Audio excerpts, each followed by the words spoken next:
Hello everyone. In this video I'm going to talk about some of the color spaces that we have in image processing and computer vision, especially image processing. So the one that almost all of you know is the RGB red, green, blue color space, which is basically how the cameras are capturing the pictures and how our eyes have red and green and blue receptors. So it is really a cube, something very similar to the Cartesian coordinates, where each axis of that is one of these colors. And basically, with a linear combination of red, green, and blue, you can make any color that you can imagine. So if you don't have any of them at the origin, which you don't see on this one you can see is black. On this corner, on the opposite corner, where you have basically the maximum red, green, and blue, right? Their maximum values, you get white, right? And then, for example, when you mix kind of the same amount of red and blue, you get purple. The same amount of blue and green, you get kind of cyan. The same amount of red and green, you go to yellow. And then based on these half values and so on, then you get all sorts of other colors, right? Pink, orange, and for example, if you are somewhere between the black and the blue, the diagonal that goes from the origin to this corner here, you get different shades of gray. So your grayscales are along the diagonal from origin to the opposite corner. Okay, and it's very beautiful. It has been used for so many years in cameras. As I said, it is natural in our eyes and so on. And it's very easy to read an image in MATLAB and then get these different channels, as I showed you in some of my previous videos, using the first, second, and third channel and show the green, red, green, and blue. Now the order in MATLAB is red, green, blue, RGB, not like OpenCV, which is BGR. Okay, so it's very easy. For example, here I read an OpenCV image, right? And the reason I do that is because it has red, green, and blue in it. I show you all of the channels, and then here I go and create a mask for the pixels that have high green values and smaller red and blue values, right? And then I create a mask basically, logical image, and then convert it to uint8, do a pixel-wise product with the original image, and kind of suppress the green, high green pixels, because you see I'm using not of mask. So the pixels with high green, low blue, and low red, I'm going to suppress them. Okay, so let me go ahead and run this first part of my code for you. There we go. So this is the original image. This is the red channel. These are the pixels with basically the red values for all pixels are shown here, as you can see here, with red has high red values, and white, as you know, has high of everything. So you get a lot of high red as well here, right? Green has green high here and again in white, and similarly blue has in the blue area and in the white. Okay, so this image does completely make sense, and here you see that I have suppressed, except for this edge, I have suppressed the green pixels. Now you see here I use the mask to make sure that I don't suppress the white area, because the white area, as you know, has also high green values. But I said that high green, but small white, small blue, and small red, so the white is not suppressed. So you see I kind of got rid of this most of these green pixels. I could do a similar mask for red and blue or white, and I can basically create a mask for any color that I want. Now clearly when you want to mask a color, you have to limit and put threshold on all three values, on red, green, and blue, like that, to mask a color. Okay, that's why we can go to HSV color space. But before we go to HSV color space, I want to show you the conversion between what? Between the RGB image and grayscale first, then we go to HSV. So converting image into grayscale, somebody might say, I just get 1/3 of each channel, right, and do it. Yes, typically the weights are not exactly the same. For the red channel is about 0.3, for the green channel is 0.58, 59, and for blue channel is smaller, 0.114. So these are the typical weights that you give to red, green, and blue, not 1/3, although in most images it's not super visible, the difference between the two, but these are the weights, and if you go to MATLAB help, this is the weights that you have, and the command that you have in MATLAB, as you know, is RGB to gray. So it converts your image into grayscale, and you can get those weights. So here, if I do this part, right, and do it on the MATLAB image, you can see that, okay, here. You can see that this is my MATLAB image, and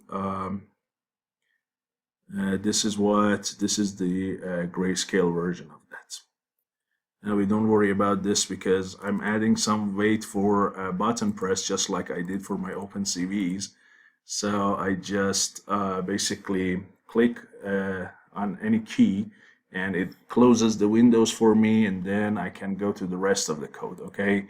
So since without clicking on any key, I closed it, it got me those errors. So remember that when we wanted to mask a color, we had to limit the channels R, G, and B.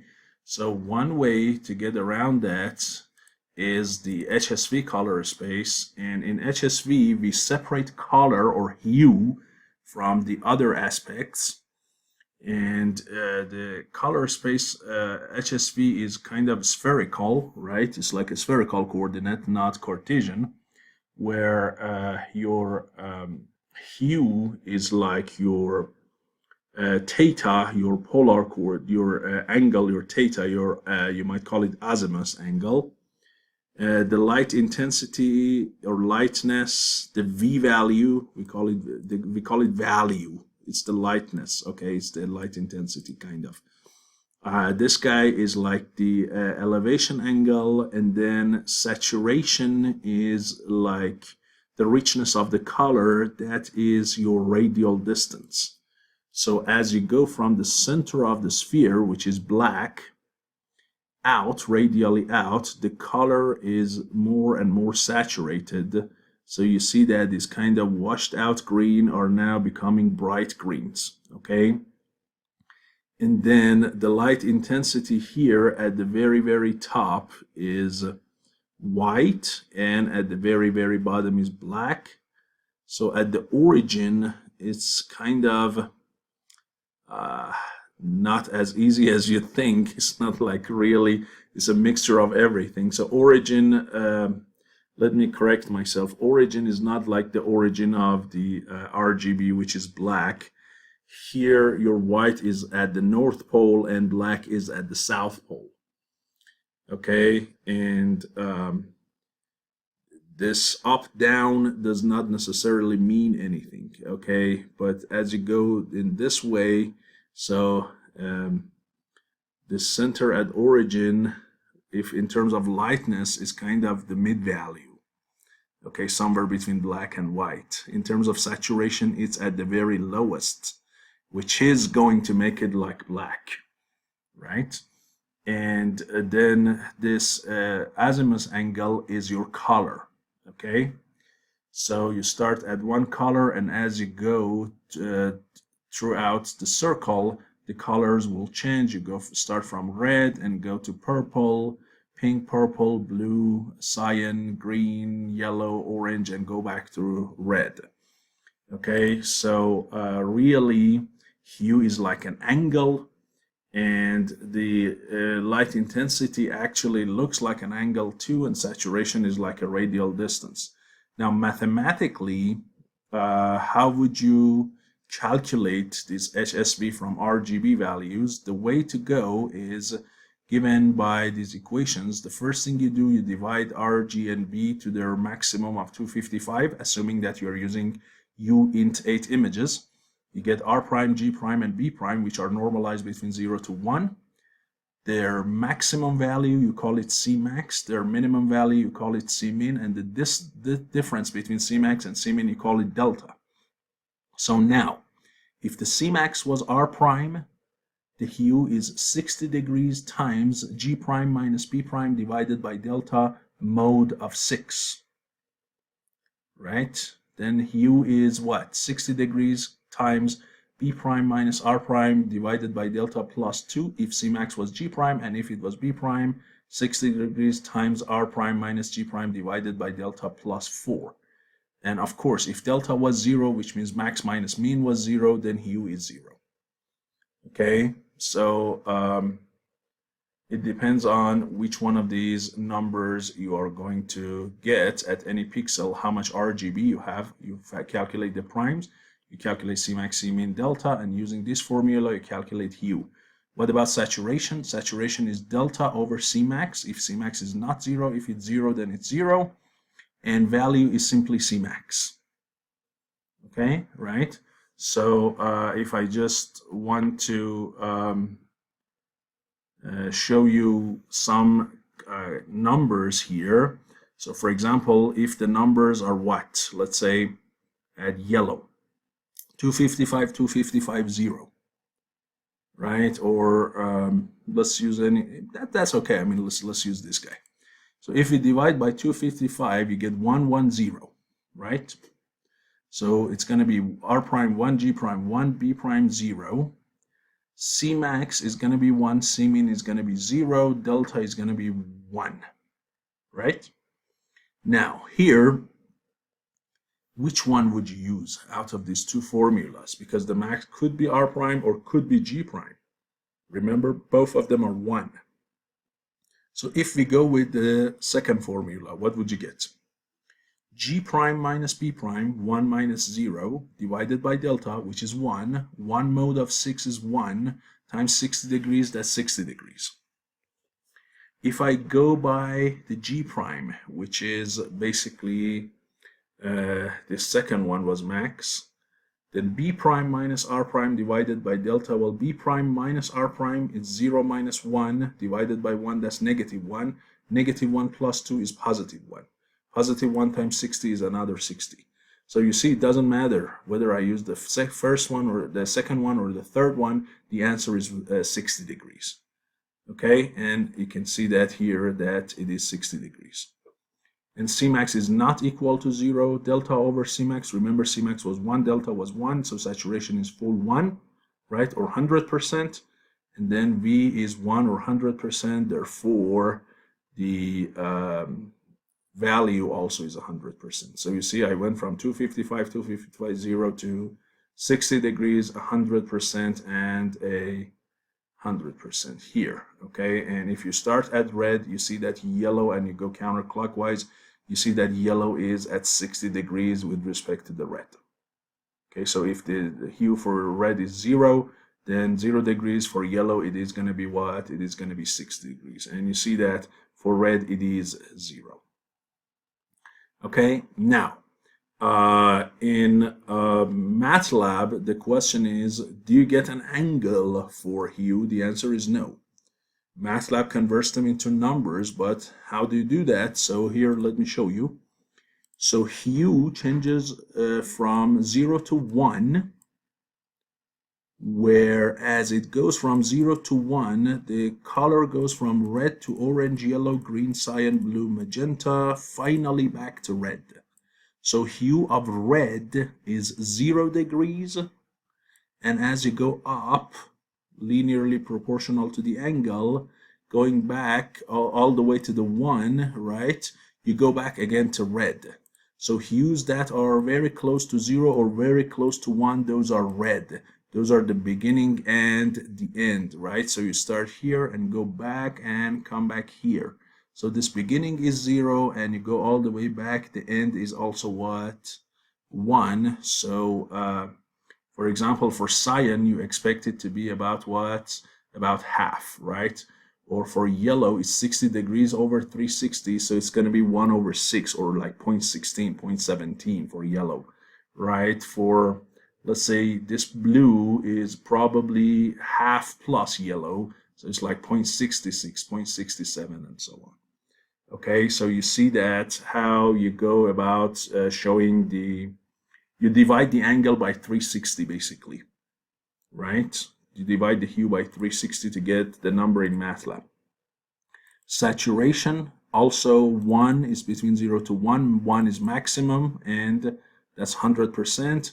And value is the maximum value between red, green, and blue. So you see value is the maximum between red, green, and blue here, okay? And I can show you those if you want. But let's first see how we go about converting a RGB image to HSV. So this command is very simple, RGB to HSV.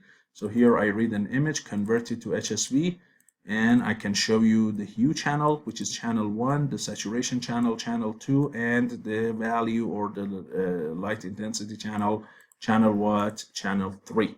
And then in the as we go forward, I modify something about the image. For example, here what I do is I create a new, I modify one of the channels, which is saturation. I reduce it to whatever it was times 50%. So I reduce all of my saturations to half of what they were. So reduce the what? Let me add something here. Reduce saturation,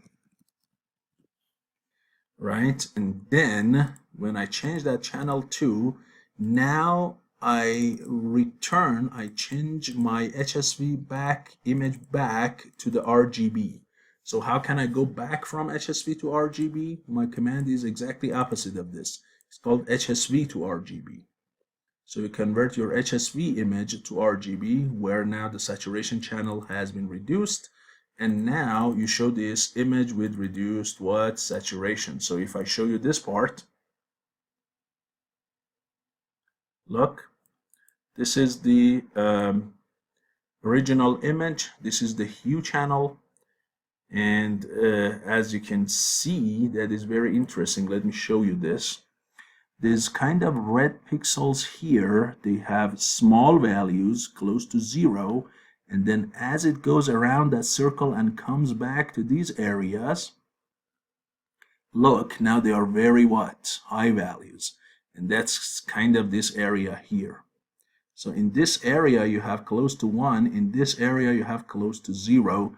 So for pixels that are kind of reddish, there is a little bit of discontinuity. You might see very high or very low values, but for other pixels, no. For example, for yellow, as you can see, it's not that bad, right? It's clearly not that bad. It's smaller. It's like 1/6. Let me see if I can do something more interesting. And one of the things I want to tell you is this. The image, when you read it, is in uint8.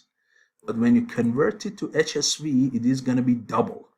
Okay, so if I say whose, you see that my HSV values are automatically double, not uint8 anymore. Okay, and by the way, if I go ahead and show you image HSV channel 1, right,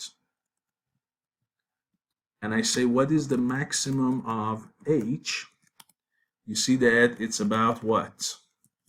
It's about 1, and the minimum is 0. As I said, if I go ahead and say saturation is channel 2, give me the max and the min, you see the saturation in my image is between 0 to 0.5. It doesn't go up to 1 in this case. And if I say value is channel 3, and give me the max of value, look, it's 1. Okay, so when it says it's the max of RGB, it really meant what? Max of RG and B prime. Look here, when we went into the help and it says is max of red, green, blue, it's max of the red, green, blue that are normalized to be between 0 and 1 and not between 0 and 255. Okay, so the value is going to go up to 1, not up to 255. Just keep that in mind. Okay, and the fact that they are all double. And now look at the other image. Let me run this section again. The other image, you clearly see that, as you can see here, this is my original image, and this is the image that is kind of washed out. The colors are not as rich as this because I reduced the saturation, right? Now I can go, for example, in the image and get rid of the yellow channel or a lot of the yellow pixels. How? I should say in the places that the hue is between, let's say, around 1/6, a little bit bigger, a little bit less than 1/6, go ahead and suppress those pixels, right? So here, if I want to eliminate yellow, I do not need to threshold my red, green, and blue all together. I just need to threshold the what? The hue values.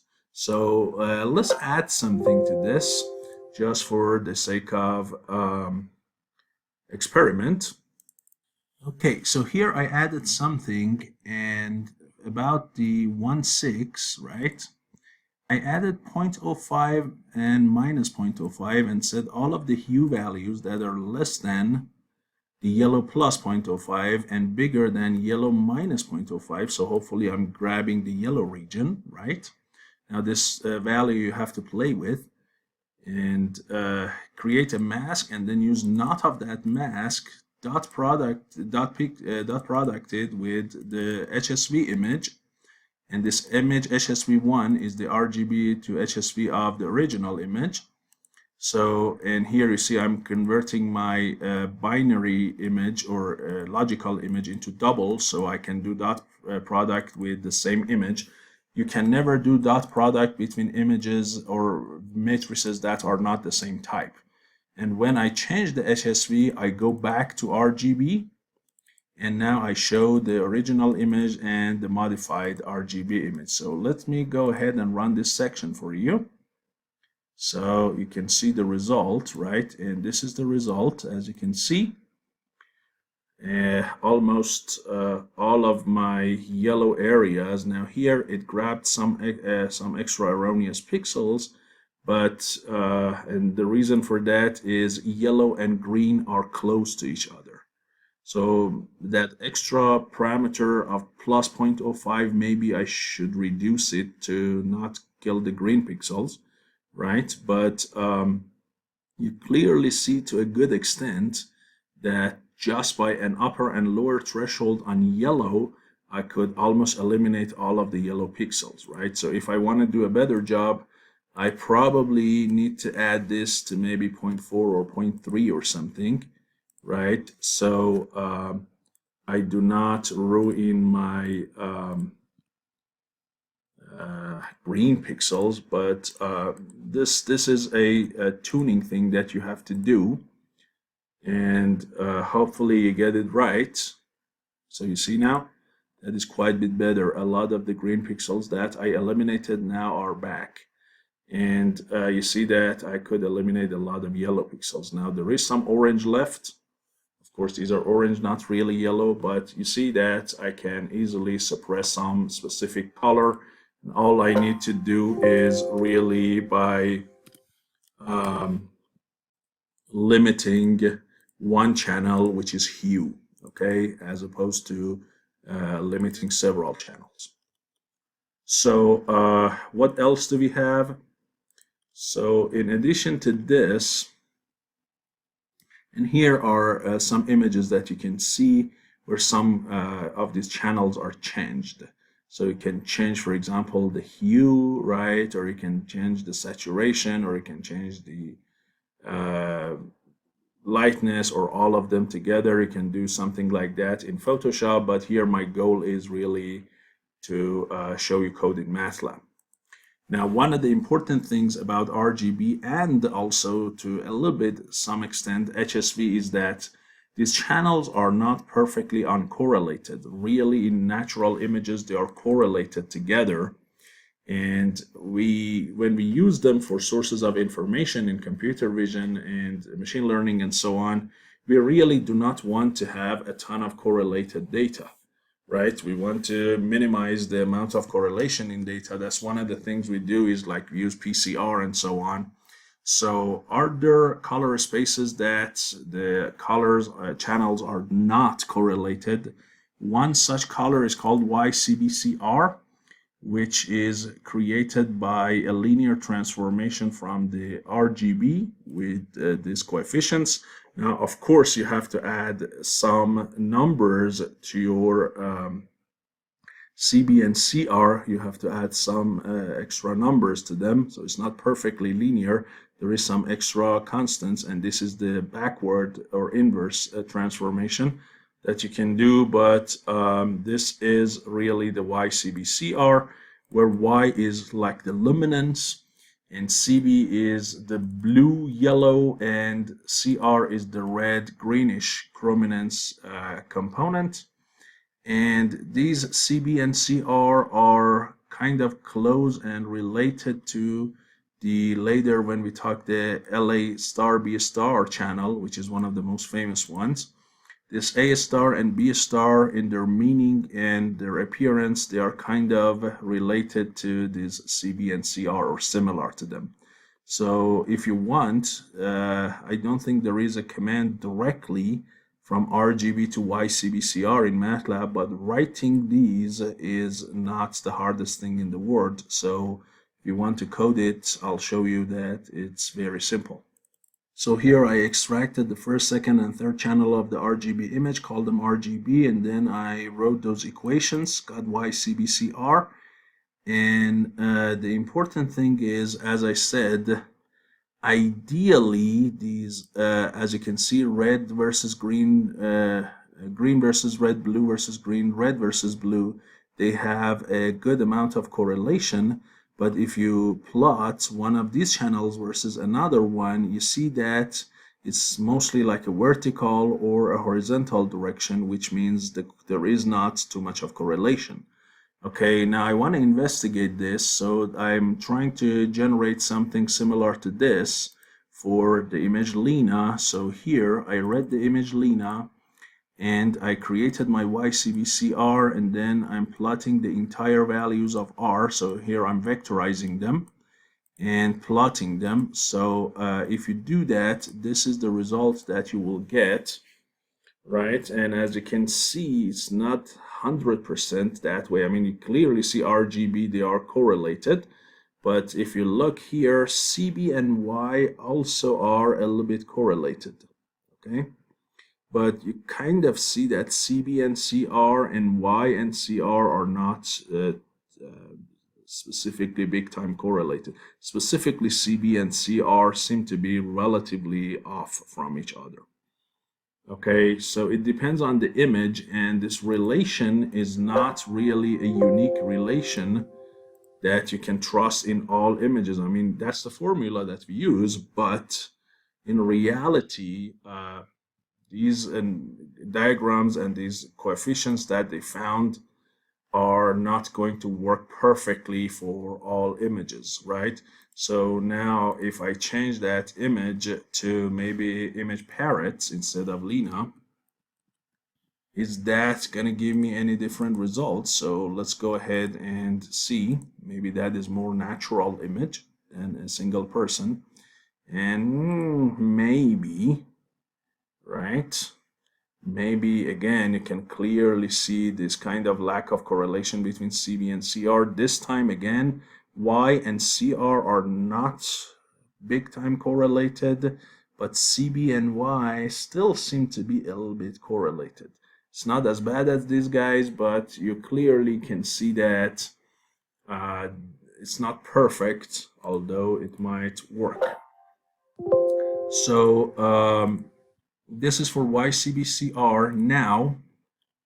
So one of the first thing they did was to try to make the channels not correlated to each other, but they wanted to go above that. And one of the things was these channels that we have studied so far, RGB, HSV, YCbCr, they are called device-dependent color spaces. What does that mean? Means if you look at the color red 25500 on monitor A versus monitor B versus monitor C, and you print it on a printer A, printer B, printer C, you might clearly see different colors on the monitors and on the printed papers. So although they're all red, but this red kind of visually would appear differently if we use an RGB channel and define it with 25500, right? So they try to come up with something that is called device independent color space. And the thing that they did is first they came up with a color space called XYZ, which is like CbCr. Is kind of not correlated. The coordinates are not necessarily very correlated. And then from XYZ, they went to this kind of ultimate coordinate L A star B star, or you might call L star A star B star channel, where it is device independent and the coordinates, the channels are not correlated as well. Okay, and this is really important for tasks that you want to reproduce the same color to display it over different monitors, different scenarios, and so on. This is very important for image processing tasks and image quality and so on and so forth. Maybe not super critical or the most critical for machine learning or computer vision, but for image processing tasks and image quality assessment, this color spaces make a big difference. And L here is kind of similar to the Y that we had in YCbCr. It's kind of the lightness, right? And the A and B are similar to CB and CR, where A is like red greenish, big values, high values, positive values of A are for red pixels, negative of them, big negatives are for green. Similarly for B star, big positives are yellow and big negatives are for blue. Now the way that you want to go from RGB to LA star B star, if you want to write your own code, first you use this linear transformation, this matrix, multiply by RGB to get XYZ, and then from XYZ you can go to L star, A star, and B star, for which you need a function f. So not only you need the values of XYZ, you need f, and you also need three thresholds, x, n, y, n, and z, n, where these thresholds are given here. And the function f is also provided. It's a multi-criteria function. So it's a cubic root for some values, and it's a linear function for some other values. Okay, so these are the mathematical formulas. If you want to write it now in MATLAB, you don't need to bother. The code is already written for you. All you need to do is to say RGB to LAB. Even if you want to do XYZ, you don't need it most of the time, but if you want XYZ, you can say image XYZ, and there is the command RGB to XYZ. Okay, and so these commands are all available, and the reverse of them, the inverse of them available. So you can go LAB to RGB or XYZ to RGB. Okay, so the inverse functions also available for you if you really want to write anything.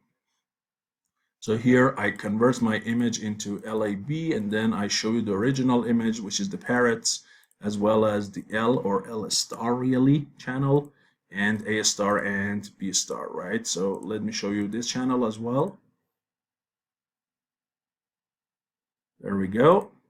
So this is the image, this is the light intensity, which is very similar to the value that you saw, similar to the grayscale and so on, but this is more a realistic definition of lightness in the image. And here you can see A, as you can see, high values are at red, so you see very bright ones at red, and wherever you have green, right, you have green, you have what? You have very dark values because they are low values, very low negative values. And for B, again, the yellow areas are high, positive, bright, and the blue areas are what are very dark because they are very big negative values. So this is the code I wrote for you. Feel free to play with it. And you can see different color spaces, how to play with them, how to limit something. And this is some simple, very, very simple, superficial explanation of these color spaces and how to go from one to another. The discussion of color spaces can be several lectures, but here I'm trying to limit the length of the video. So hopefully it was useful to you, and I am going to see you in my next lecture. Thank you.